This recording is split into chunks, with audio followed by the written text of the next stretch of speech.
les combats du sang, ce sont les combats au-delà des démons, au-delà des esprits impurs, au-delà même de la sorcellerie. Hein? Vous voyez que ils ont hors, ils ont plutôt dans le sang. Donc vous voyez l'origine de la personne. Quand on voit le sang, on voit l'origine, là où la personne est sortie. Parce que le sang, la vie d'une personne est dans le sang. Okay. Or que chaque sang, chaque makila est dans la réalité. Makila nyos est dans le combat nango. Makila nyos est dans le langage nango. Na bandi penza émission na koseka. Otu nanga na oseka nini? Na oseka esengo. Esengo nini? Esengo ya ndenge na moni bino ebele, boza branché, boza scotché. Et puis bon sepela déjà na émission oyo. Vie déjà en plaire. Donc eza émission ezo ya penza na mopepe makasi. Mopepe penza makasi pourquoi? Parce que Bible yango moko elobi c'est poussé par le Saint-Esprit que les hommes ont parlé de la part de l'Éternel Dieu. Balandi na biso nyonso to pesi merci pa ya Nzambe pe to lobi ba meilleur ve et pa na bino. Bo fete penza na ndenge ya bien na ndenge ya ba Kristo. Ko zala libanda te ezaka mukolo moko ekoleka nango. Donc la vie continue. Wana conseil pour na ba onyo surtout ba olanda biso sepela na o nzamba opesa yo soki matembelelia na yo mais lokumu kaka ezonge pa nzambe parce que pema to futelaka yango te ofutaka pona régie des eaux ofutaka déjà pona SNEL mais soki nzamba lobi a placé compteur pour to futaka na fin du mois talaka pema bomoyo nzamba ko facturer combien. Merci, je ne serai pas seul sur ce plateau. Je vais recevoir pour vous un homme de Dieu. Lobaka déjà bien. Lobaka déjà bien. Soromoni to beng saka ye nakatia plateau awa izalaka pambate parce que il parle bien, il est inspiré. C'est un homme élégant, beau et ouais par le Seigneur. Je vais recevoir pour vous le prophète Richard Nimi. C'est avec lui Tokolobela sur le combat de la lignée du sang. Oh, temango déjà tango zoyo kango et zo loba makambo ebele. Alors rapidement on va me passer mon invité. Bonjour homme de Dieu. Oui, bonjour monsieur journaliste. Boni. Dieu nous fait grâce. Hein. En tout cas, ça va qui mène en Zambé. Ezali. Merci papa. Merci Zangola Nzambe. Ah, vraiment, vraiment, vraiment. L'émission a commencé déjà. Donc, likez, envoyez-nous des commentaires, abonnez-vous massivement parce que cet homme parle bien. Cet homme parle bien. Je connais la grâce que Dieu a déversée sur lui. Alors, homme de Dieu, avec vous, Tokolobela sur le combat de la lignée du sang. C'est ça. Avec moi, on va parler le combat de la lignée du sang. Temango ozu ango wapi tem ezo bangi saboy. Eza connaissance. Notre terre a été pour to bangi sabato. To te ande pote to pesa batu connaissance. To baki sabato connaissance. Mateya e cause la carte po ibangisa. Mais mateya il faut aimer mamutu à parvenir na connaissance et na perfection. Pour Bibelobi, il a donné aux comme apôtre pour les perfectionnements de ça. On n'est pas là pour prêcher que to bangi sabato. Mais toujours te yande batu ba parvenir na connaissance. Il y a makambo avec ba ignorant parce qu'ignorance c'est oboma. Ignorance c'est oboma. Mokili ba lobby que kozanga koyeba ezali wandamu. Mais nzamba lobi kozanga koyeba ezali wa. Ba mokili wabi ezali wandamu. Mais et pas nzamba lobi ezali wa. Parce que lobi mon peuple périt faute de connaissance. Ndesiko photo éliminer misu, éliminer plutôt misu ya bana nzampe boyebi. Ba parvenir na boyebi.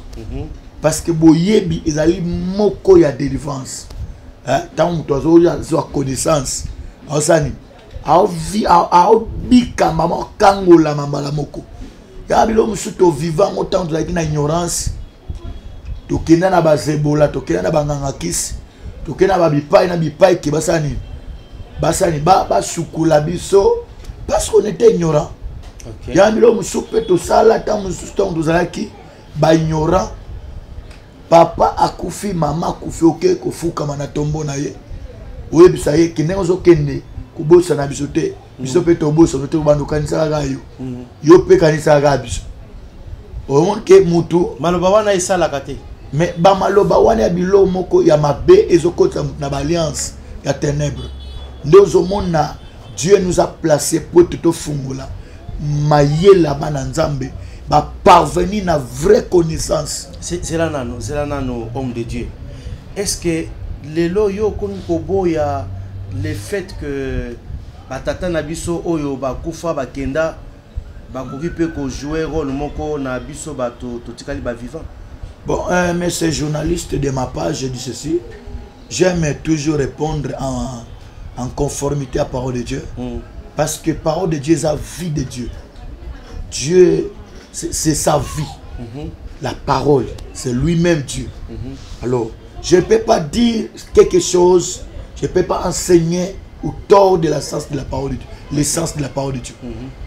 Bible dit, il est réservé pour l'homme de mourir une seule fois. Après vient le jugement. Donc, jamais mon toit a confié, aya ko jouer ce rôle et pas dans un vivant. Ils allaient rater. Ya solo wana. Ils allaient rater. Mutu soka kufi akei. Na mona bande ko ebele akwei na kati ta mususu accident oh no ye wana s'évanouir. Le temps zo kufa wana abina ke na kuta ina papa na ngalo bi yo oye ko sala nini yao. Zonga. Tangu na we koki nanu te. Et puis au moment tangu mutu ango ba ebisi bongo azongi pe azongi na moki. Wana za lokuta. Et le moment ko bisa yo.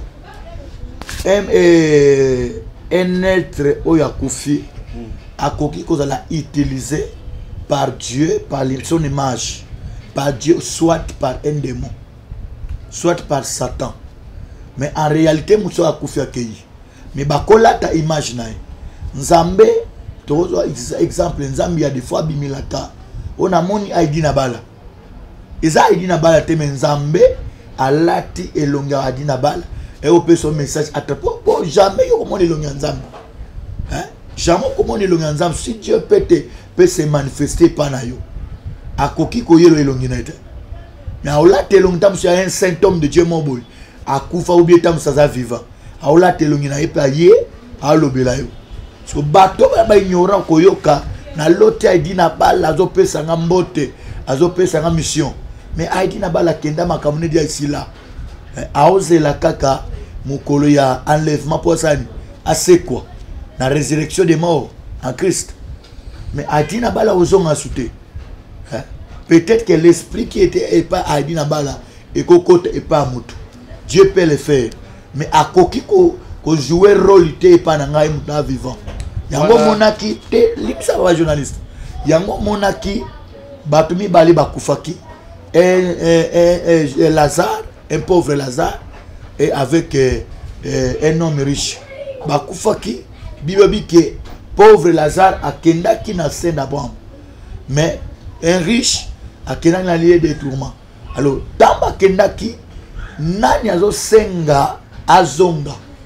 Poasani akeyeb sa bandeko batikali ke babanga nzambe bayoka ba prophète pour être sinon ba roya place nga nazali.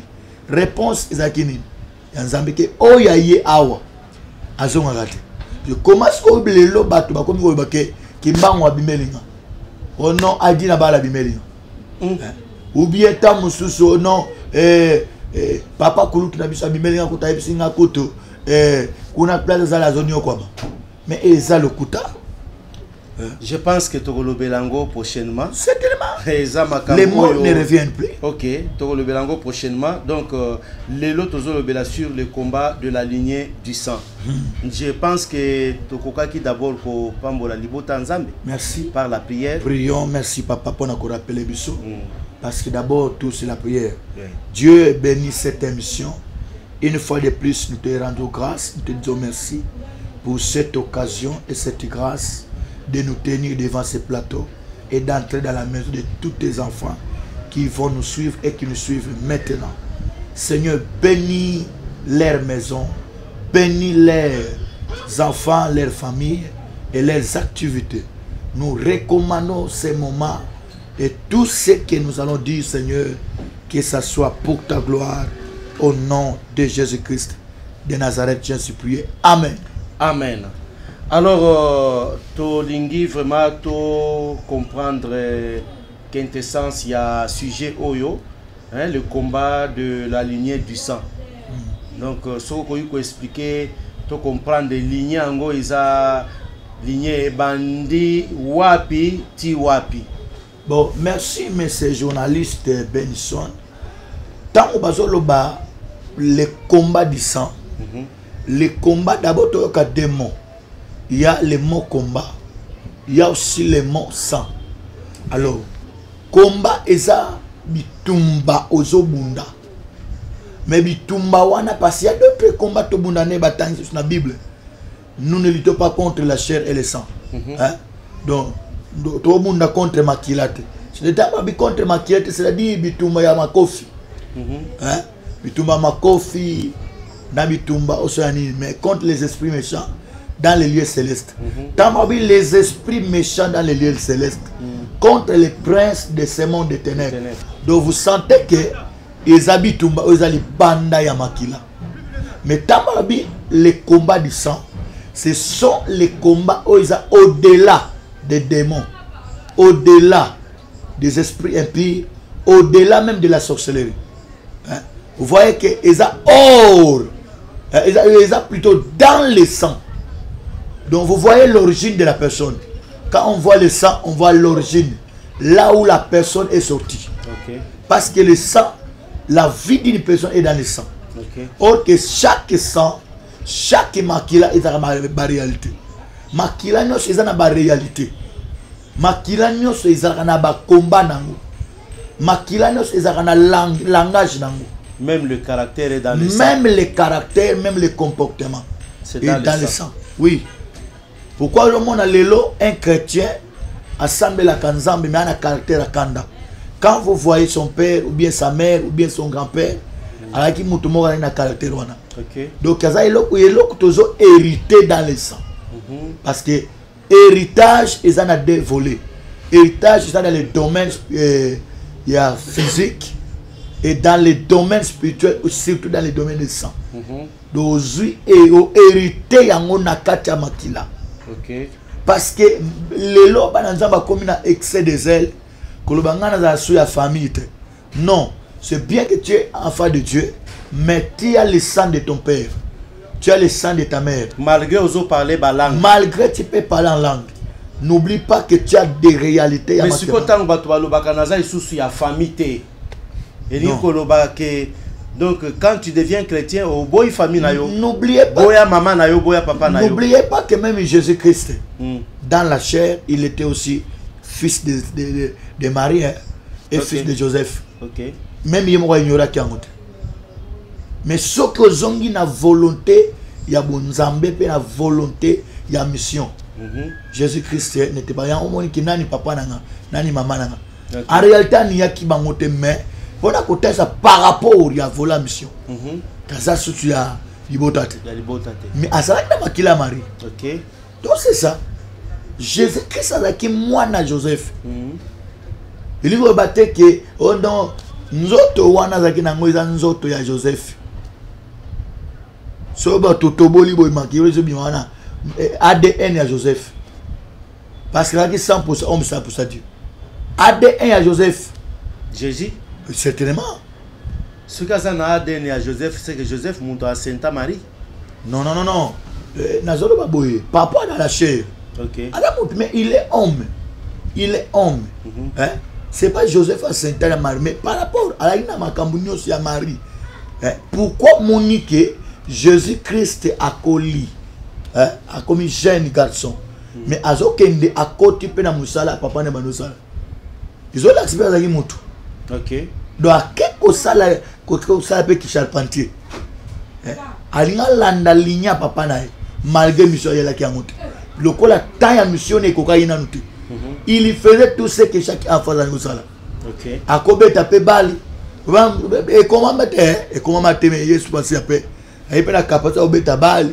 À kepe nanda kwa maman na bola minini hao los azolia. Waza muto ili mate. Aza muto babokola. Bakolisa ba edika peye. Oh là là. Oh là ba edika ye, ba edika ye. Donc muto edika ye na nzoto na tanwana. Eza Marina Joseph. Eza pena ba place oyo ba memaye ke nonde ozaboye. Il faut to ke notala mama leki. Ba kidnapper. Mais comment na Bible te? Pour pas entendre bakaza nyos oyo comment na Bible, belimsai. Nyos oyo comment na Bible, il faut kaka oh nyos o Yesu asala non. Ezana baba kambo Yesu asala muso comment mate. Ezana babilo muso pe Yesu asala et comment na Bible te. Donc bazo ba point essentiel de ba chali na Bible. Mais na place pe Yesu ta muso senga mama ulambi ni loso ba chelie na sani. Allié.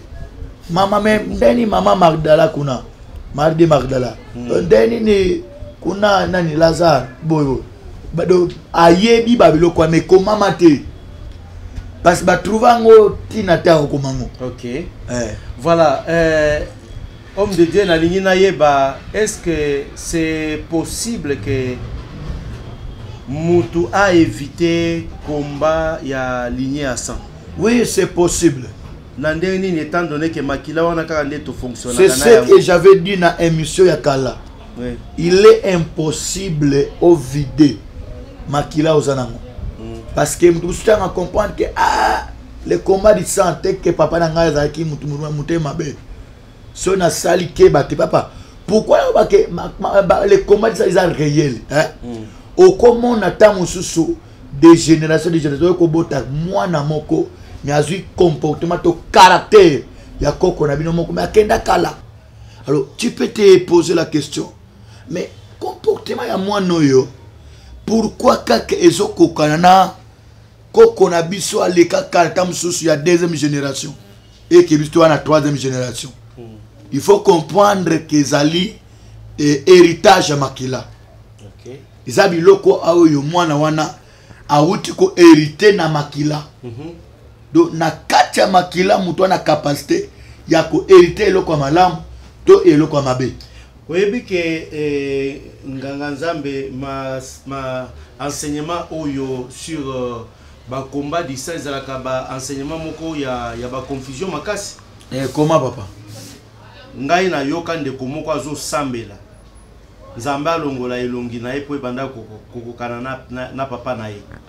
Tellement que papa na ye aza muto asala ba dégâts a échoué na vie asala eloko te tango aye koyoka sikoyo enseignement sur le combat du sang lobby et moyen na zwa penza papa na ngai te atane elongi. Akoma ko sambela nzambe purifier elongi na ngai changer et kokana na papa na ngai te. Qu'est-ce que vous pouvez maintenant dire à ce niveau-là? Non, je ne sais pas dans le domaine parce que moi je ne parle pas de physionomie, mais je parle plus de combat. Nakate elongi na poème te.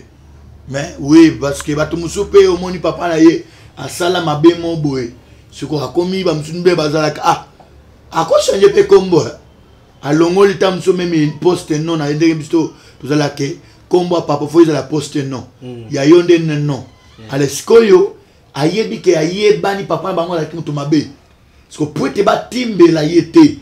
Poete ba timbe la yete akoko changer combo. Akeya ba changer combo mususu. Swati akoko za la muto laki mwindu azui mwindu tamsi ya papa na bango ami telisipe akomi pembe. Mais il est impossible ya ko changer caractère oizana kati ya Makila. Comment peut-être mutu caractère na ye parce que domaine ya sali ils en a 3 étapes.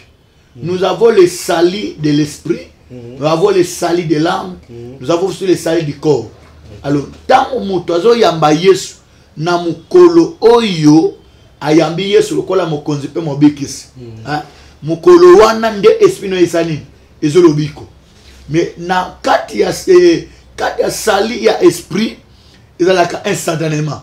Le même jour ozo yamba Yesu instantanément esprit no isa sauvé.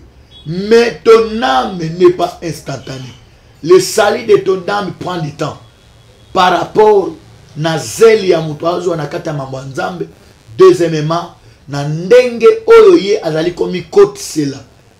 Na katia obéissance pe ko tambola selo parole de Dieu.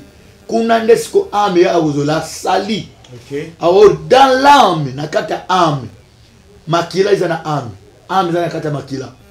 Je souhaite de parler na kata âme. Na kata âme tout le monde a ba sentiment. Na kata âme tout le monde a caractère. Na kata âme tout le monde a ba comportement bizarre pe ya malamu tamsusu. Alors mutu mto ko ndeni wana comportement mabebo. Tala siko origine mutu wana. Il a le sang ya nini. Makene na zango. Ya makila papa na baombe ya koko na bamu. Alors tala comportement de sika origine abimeli.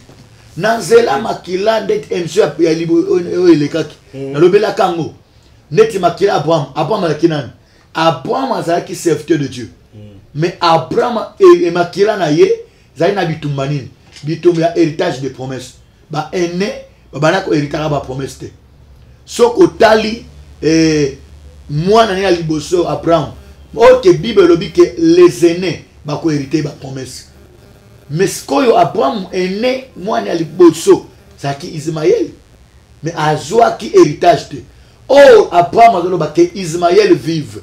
Mais nous avons dit que Abraham, que Ismaël ne va pas hériter. La promesse, c'est Isaac. Mais à vivre. Mais à vivre, mais à hériter la promesse. C'est l'enfant que Sarah, ta femme, t'enfantera. C'est lui qui va hériter la promesse ou bien l'héritage d'Abraham. Tolongwe Abraham toye na mwana Isaac. Okay. Isaac a eu décision ya kopambola mwana ya kulutu. Mais mama abaluke li kulutu. Asali riza pambolileki. Nyoso alizaki na mama za imabete. C'était le combat qui était dans le sang d'Abraham. OK. Tolongwe epa ya nani? Ya nani? Jacob. Toke epanani. Toke Jacob aboti banat. 12 bana botaki. Na 12 bana nani fala hériter li pamboli. C'était Ruben. Mais Ruben nani yemoko azolobele maloba. Na Esaïe na mukane Genèse 49. Jacob a que Ruben mon premier fils. Okozwa prééminence c'était pourquoi? Parce que tu es monté sur ma couche. Comment tu as la couche wana ezalaki réclamation à makila. Peut-être qu'à perdre bénédiction, il y a premier né. Tout le monde pas Ruben, tout le pas Joseph. Joseph, fallait pas pambola ba nemi ba pas Jacob. Nini eko salema. A placer bana parce que la main droite qui bénit. La main droite qui bénit. Azui Manasseh a tienne à droite. Azui Ephraim a tienne à gauche. Na moment Jacob n'a pas pambola ba na croiser ma boucle. Tout ça, ça c'est dit par rapport au sang. Le combat ya makila ya Abraham était combat d'héritage de promesses. Combat d'héritage de promesses. Alors un pasteur a quoi qui était oui poete makila au hérité et tamselo comme abete za makila. Tu dois maintenant combattre le combat qui est dans le sang. Parce que tout manière so ba bundi ba longi et ya la susute. Pour ce longi ngo déjà. Réclamation ngo ikozala. OK. Okomona mwana mwasa zingolo akobala be ba parane ba ye. Biso to lindo o bomali bala wana bo soki ba parabe ko bomali ba tango ba mano bali so bazaki wapi pourquoi bali aka mo adote c'est le combat qui est dans le sang qui pousse les parabasani ba réagir ndengwana. Merci beaucoup homme de Dieu. Je pense que tozo kende na ko chité pour makamwango et zapenza munene makaske to aussi sangote mokolo moko. Question nangai ezali boye. Loko la combat yango ezali siko na kati ya 100. Siko muto ko combattre ndenge ni. Non, kuna toko yango siko na ninte na précipité pa ya makam. O photo lobela. Yana ba prière au mutu femme sala pour briser les liens du sang. OK. Tado wa lien ezali ba point de contact. OK. Ba contact biloko yo sala ko sangana na ma biloko bitumbela ya makila papa na yo. Donc ils ont automatiquement le code aimant. OK. Aux années en Europe, mes papas attendent sur Koufa.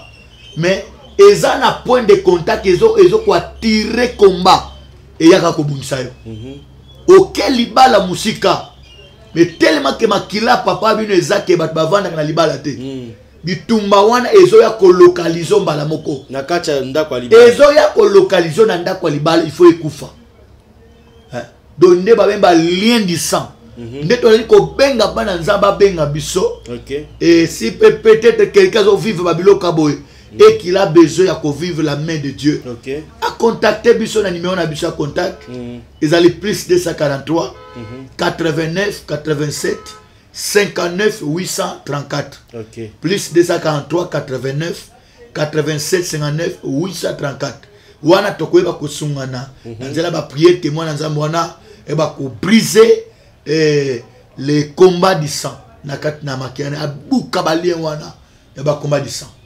Voilà papa journaliste, c'est que moi je devais déjà profiter ya koloba papo ya babilo ko to ya lobila. En tout cas, merci beaucoup Balandinyoso et Paiwapi Bozali. Vous avez suivi avec intérêt que combat du sang ezali eloko moko trop dangereux. Donc malam kutu o bunda na eloko ezali banda. Na molimo mabe mombo yokuta. Ke eloko ezana kati. Eloko ezana kati. Donc olali nango. Olamuki très bien. Voyager nango. Voyager nango. Donc okoti ndako libala mais makambo ezana kati. Makambo ezana kati. Ah vraiment eza pas siming. Eza pas siming makambo ango. Vraiment, nous serons toujours avec l'homme de Dieu prochainement pour nous décortiquer encore davantage pour combattre ici là. Il faut combien de jours? Parce que ça lokola nanda ko eza molili pour ampoule epela il faut yeba kosimba interpréter ce qu'on y place interpréter les ates c'est que otika la kana molili.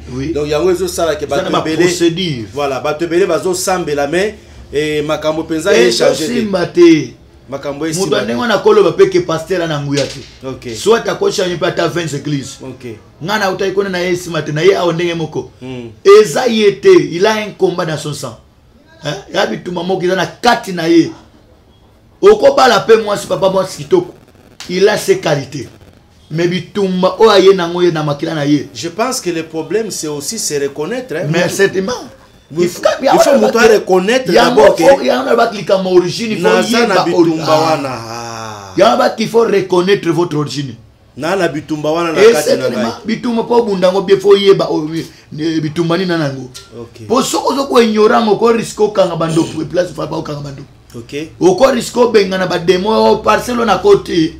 Izana ba réalité boyo okisa na parcelle te. Batu musu balobaka te ngai batu balingaka ngai te. Ah voilà. Bazo banga étoile na ngai. Voilà. Siko étoile yango kaka oya yonde yondo swana kana batu nyonso. Ofanda kana batu nyonso kaka mabe makam nyonso bandaki sika kama mabe. Yango wana do makila na ye na yelo komba moboy. Do makila na yo. OK. Mais il est impossible que au vider makila nyonso pour vivre sur bitu bona te. Mais il faut bunda nde par exemple to yipsa mabenga parce que ozana ngo voyager na potoke nango okoti libal OK nango so soki oyebi yango te yango wana ke ignorance papa ebomi batebele combien batu babomi mabale pona le combat du sang combien batu tamso ba échouer na ba société mambo baby alors batayo bakanza peut-être ngai nzambe nanga nana makila libata te. Toi, il y a dans ton sang, il y a un combat que tu n'as jamais combattu et que tu n'as jamais vaincu. Maintenant, il faut briser les liens du combat du sang. Si on brise un côté au Banolanda, et Banolanda, tu belé combat wana et landa bantina les balles. Les balles à malonga pena au santé que les balles le koufi. Et le pays bomi les balles le comme malonga te. Moi ba mamba mike mikete izangatina. Et là bakila pour qu'on a nyao. Pour qu'on a nyao. Au moins tamsu ya alinga ka mobile ya ndeconnecté ngalinga été asepisa ngate de so na monika fona yo kanda. Vous sentez qu'il y a le combat qui lui pousse à combattre mobile ya ndeconnecté. Et si bitima peso ki moi ça na compréhension te ou risquer yo mobile point ni mabande kona balinga côté na moni bien que na bomana libal parce balinga côté. OK, moi je dois comprendre que non. Je comprends que dans notre sang, il y a un combat. Oh, c'est Nassani, Nassangachi Nabunda. Papa Mambo belé bébé li batou. ba voyage musu beba tam susu bat mwana mobali fala kende poto hein ou bien azana poto mais azwa mikanda te asani neti mama moko benganga na pemo na kotanga ekombote mama benganga na frère papa na sali 30 ans nazwa mikanda te mais na solo bien na ba autorité mais là ko zo mikanda te papa elo moko zela muso ke ina ne des azu mikanda eza ne lo kezo telemeleza na ye na makila wow hein mutu mususu alingi mobala na mbonge belé mais fiançailles ça la 10 ans oh hein fiançailles ça la 10 ans eza nini eza tam sutu ko za kitoko eza tam sutu ke mobala na confiance noté non eza te o tam sutu mobala azoli ngote nde bato andenga na bazaka ngana ke komikotsa na ngai pona moni ve merci mate kozanga ko se reconnaître eza kozanga ko se reconnaître origine ya makilo za nango mais tam to timbeli eloko ina mona ngwe mama eloko na mona ngwe pa makulutu na mona ngwe pa koko na biso pe komela ye par là au côté les masikoyo OK et donc na te abo nazo ko veiller conscience à mona nzambe par rapport à problème anango donc pour likambo ezate ke ono ngai na longwe na famille na bino longwe papa au nom de Jésus na longwe na famille abo dans Jacob akima longwe molongoli makila te Jacob akima ngeti tango te ko zoli pamboli azuli pamboli andeko na kimit akei pas là-bas après pas là-bas kimili susu ye wala zokende OK nambo akendaki donc vous sentez que le combat isola ne peut landi bana voilà et landi bana et combat di sang eza moko ba Congo ba chrétien ba on église ba chrétien belé ba n'exact bitumbo pendant que la bitumba moko ezo nyoko la ba via bato mais ba chrétien ba sa nini ba on église homme de Dieu question moko ya curiosité sikoyo ba combat ya genre ya boy et si la kaka na ba prière ou bien en dehors ya prière ba associé kapé eloko mususu loko la parole na ebité yo en tant que nganga nzambe na lingaki na yeba est-ce que ba prière ba combat ningwana kaka prière ne muto si saka ou bien il y a des disciplines oyo chrétien il faut akende observer il y a des méditations de concentration ba moment moko oyo mutu na ebité vraiment oko non c'est ce que je dis c'est que je dis que nous avons 3 étapes ya sali ya mutu. Toi na étape où babengi sali de l'esprit. Sali de l'esprit zaka instantané. OK. Kaka mukolo yambi Yesu, ton esprit est sauvé. OK. Mais sali ya âme zaka instantanéité. Oh, l'âme se trouve dans le sang. Vous comprenez papa journaliste? Donc eza procédure. Donc eza procédure au fur et à mesure. OK. Mutu azobondela aloko mipesa na nzambe. Au fur et à mesure mutu ayoka parole de Dieu. Voilà. Au fur et à mesure mutu azoko se donner. Faut ça c'est bien parlé, c'est bien parlé. Ce qui n'a tuni bongo na tuni pas batté parce que pasteur moko l'équipe spot publicitaire na télévision a le but combat du sang dans 3 jours. Ah bon? Ici la gâte bon moteur. Dans 3 jours ici. Combat du sang ici la gâte que votre prier ici. À se référer à chiffre 3 le mais ça va te réclamer la résurrection. Non. Et si la bon moteur, est-ce que vous avez sûr que mutu vraiment amener que la sauver dans 3 jours? Pourquoi mon a pasteur mais à sainté mon église? Maintenant moi c'est là. Mais à pasteur en réalité Nathan on a sainté Yesu azonga comme atane pe lola. Makambo. Mais amina ye ezana ba sentiment mo boy il faut ka kalinga ba sebele. Et si on bat mokili ba benga pasteur on a faux pasteur. Ada faux pasteur te dans son sang il y a un combat. Oh ils ont poussé à que sainté. OK. Donc ils ont au fil et à mesure muto ayoka parole azoko se donner na nzambe na ba prière na ba méditation quand ndemo lobi azoko landa zo prier ndebilo msezo kendi ko bika ka am ya mutu e biki nzambe omoni nzamba cheba basali. OK. Osé apôtre prophète pourquoi? Pour le perfectionnement. N'est-ce pas to uta na imperfection? To uta na imperfection biso nyos ndangam na oteya. Na uti na imperfection mais au fur et à mesure nazoko s'approcher devant le trône de Dieu nazo sali kendi wapi na perfection et na kata koyoka maloba nzambe. OK. Ndeza bongo. En tout cas, merci beaucoup. On nous signale que le temps est déjà terminé. Et je pense que tous ceux qui sont en train de nous suivre, cette émission mérite d'être vraiment soutenue. Et la bonne manière de soutenir cette émission, c'est liker, c'est vous abonner massivement et pourquoi pas nous envoyer aussi des commentaires. Envoyez-nous des commentaires et cela nous prouve à suffisance que vous êtes scotché, vous êtes branché. Et l'isolo ya boipenza kopi me la moningate parce que yo soki obonga me baninga mususu ba wi ko bonga nanzela kaka ya mbongo to ko pesa bango mais nanzela ya ko partager liloba. Alors partagez vraiment cette émission, consommez ça sans modération. Donc vous êtes dans votre véhicule, consommez ça. Vous êtes dans votre chambre, consommez ça. Vous allez attendre la carte à douche, consommez ça. Donc il n'y a pas vraiment de modération. Posologie exacte et oyo tokopé ça que observer boy. En tout cas, consommez parole oyo, surtout sauver milimo abato. Merci beaucoup homme de Dieu. Est-ce que vous pouvez chuter par la prière? Merci Zambe na pamboli banana yo. Na sengi que intelligence na moko ezala renouveler. Seigneur Dieu de grâce, à partir d'un message oyo ou renouveler intelligence ya bana nzambe nyonso oba na bondeli ke mon frère ma sœur Yahweh nanzela émission oyo mema na délivrance abika nanzela ya makamboyo babitumba ya makila ekweya na kombo na Jésus Christ de Nazareth oboni le peut déclarer amen. Amen. En tout cas, vous êtes bénis, nous vous retrouvons prochainement. Inch'Allah. Inch'Allah, ciao. Ciao.